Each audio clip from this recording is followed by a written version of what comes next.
روضہ امام علی رضا علیہ السلام کا مختصر سا تعارف۔ بادشاہ امام رضا علیہ السلام کے حرم کا کل رقبہ 240 ایکڑ ہے، یعنی 1920 کنال۔ حرم پاک کا ایک چکر کلومیٹر کا پیدل سفر بنتا ہے۔ سڑک جہاں سے ختم ہوتی ہے وہاں سے حرم پاک میں داخل ہوں تو دنیا کا سب سے قیمتی پتھر لگا ہے، وہ گرینائٹ لگا ہوا ہے جو گرمیوں میں ٹھنڈا رہتا ہے اور سردیوں میں گرم ہوتا ہے۔ صحن کے باہر جو ابتدائی دروازے ہیں وہ اتنے قیمتی لکڑی کے ہیں جو دنیا کے کسی بھی بندے کو دستیاب نہیں ہے۔ پھر جب صحن ختم ہوتا ہے تو آگے شروع ہو جاتا ہے حرم۔ حرم پاک کے جتنے دروازے ہیں وہ سب سونے کے ہیں۔ ایک دروازے میں گلوب کی طرح لٹکا ہوا ایک فیروزہ ہے، اس فیروزے کے بارے میں حرم کی کتاب میں لکھا ہوا ہے کہ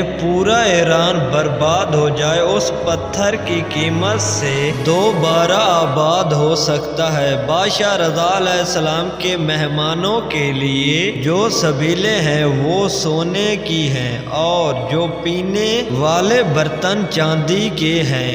جو ہی صحن ختم ہوتے ہیں آگے جوتے اتارنے کی جگہ ہے، جدھر زوار اپنی جوتیاں اتارتے ہیں وہاں میرے بادشاہ کے 8000 نوکر کھڑے ہیں، اور یاد رکھنا وہ دنیا کے کوئی عام بندے نہیں ہوتے کہ جو بے روزگار ہوں اور چلا جائے۔ اس کام کے لیے ان میں 90% لوگ ایران کی فوج سے ریٹائر میجر جنرل کرنل اور بریگیڈیئر جیسے آفیسرز ہیں۔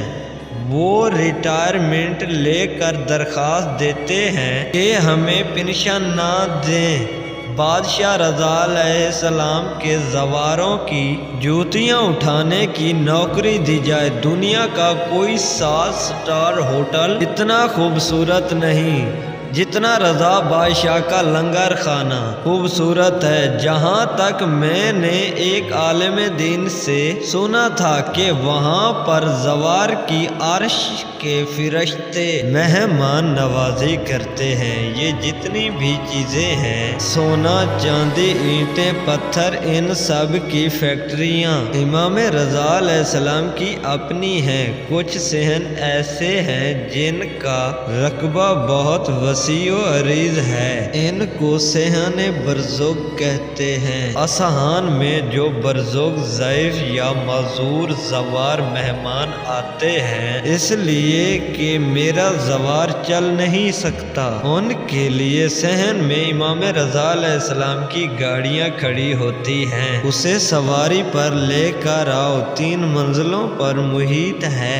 میرے بادشاہ رضا علیہ السلام کی زری مبارک ان 3 منزلوں کی زیارت کی جاتی ہے۔ ان 3 منزلوں پر دنیا کی ہر کرنسی وار روپیہ، یورو، ڈالر، ریال، دینار، پاؤنڈ وغیرہ ہر قسم کی کرنسی سے بھری ہوئی پڑی ہوتی ہیں۔ تینوں منازل ایران پر تقریباً 44 سال سے پابندیاں ہیں۔ ایران بادشاہ امام رضا علیہ السلام کی جوتی کا صدقہ آج تک غریب نہیں ہوا۔ مملکت ایران مقروض ہے۔ اس 8ویں امام کی لاکھوں کی تعداد میں مولا کی فیکٹریوں میں ایرانی لوگ ملازمت کرتے ہیں۔ کروڑوں گھر امام رضا کے سہارے سے پلتے ہیں۔ 4 کلومیٹر میں پارکنگ ہے جہاں پر صرف وہاں پر کام کرنے والے نوکروں کی گاڑیاں کھڑی ہوتی ہیں۔ یہ ہے ایک مختصر سا تعارف امام رضا علیہ السلام کا۔